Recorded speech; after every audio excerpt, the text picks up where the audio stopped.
Good afternoon. We're here in Falkirk and at the church that gives the town its name.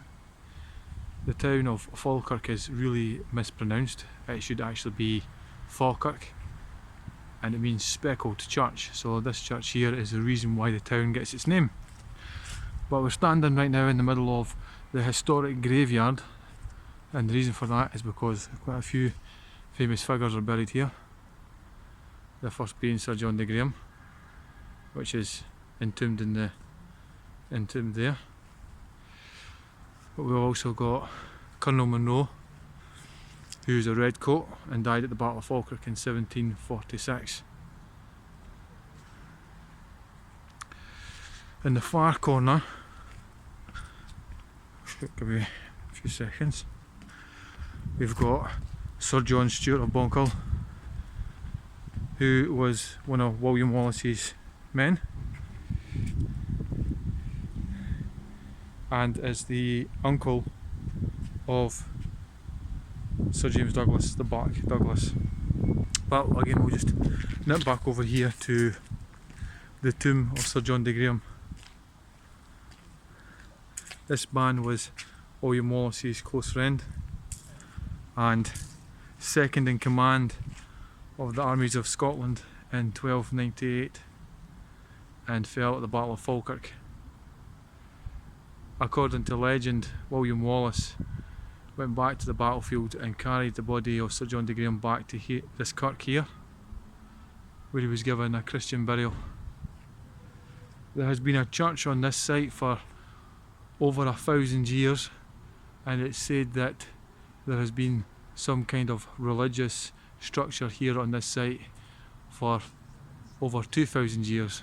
First the Picts, then the Romans, and then Christianity took its hold here.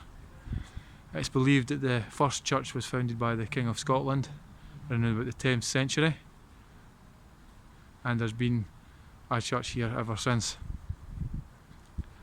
As I said, the town gets its name from this church, which is roughly translated to speckled church, and as you can see, it's quite speckled. There's also something quite unique.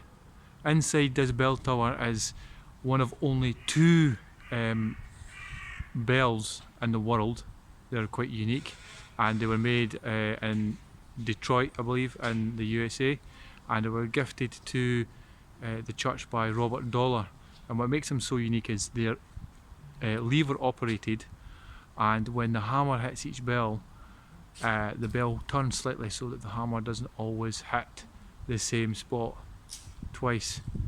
So they're actually quite unique. I believe the other pair is in San Francisco, where Robert Dollar immigrated to when he left Falkirk.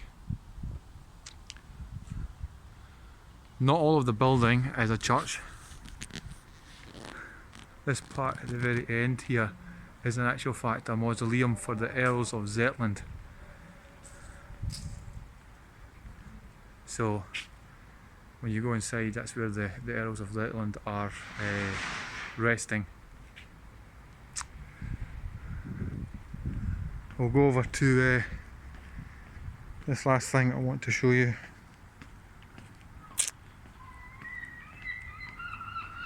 Might be very difficult with the sunlight at this angle, but we shall turn it so that it can be seen properly. This is the Butte Cross. Now this is quite a significant monument, and a lot of people don't realise that when they come here. It was erected about 100 to 150 years ago, and it's basically a memorial to the 600 men from Butte, which was pretty much every man and boy of fighting age who came over and joined William Wallace's army and died at the Battle of Falkirk. Now the reason they died was their commander, who also is buried here, Sir John Stewart, fell in battle. Instead of retreating or fighting on in the conventional manner, they basically surrounded his body to prevent it from being mutilated, and as such each and every single one of them fell in battle. Now this is a symbol of loyalty, of bravery, dedication. It's not one of forced to be in fighting in an army. It's quite significant in my belief, and highlights how William Wallace gathered his men not by the tip of a sword, but by the words in his tongue. So that's the Butte Cross. And last, I'll show you this here. Now, this is the name of the town, and it's various different spellings. We have the Gaelic there, Ecclesbridge. You have the Roman, I'm not going to try and pronounce that. You have the translation, which is Speckled Church. Then you've got how it should be said, the Falkirk. So our town should be pronounced Falkirk. The spelling should actually be missing the W, so it should be F-A-K-I-R-K, Falkirk. Now it was mispronounced or misspelled, we believe, by an English chronicler or a cartographer or historian, and thought that the way we pronounce wa, as in the castle walls are of a high, is missing the L, and so when it came to fa, they added this L that should never really be there. So it should be F-A-K-I-R-K, Falkirk. And that's this historic kirkyard.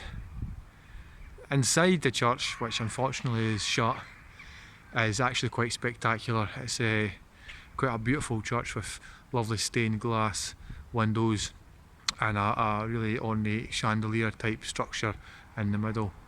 The church itself is eager to showcase the fact that it's not just a church, it's actually a venue place as well, and is the host location to the Battle of Falkirk event we have every year.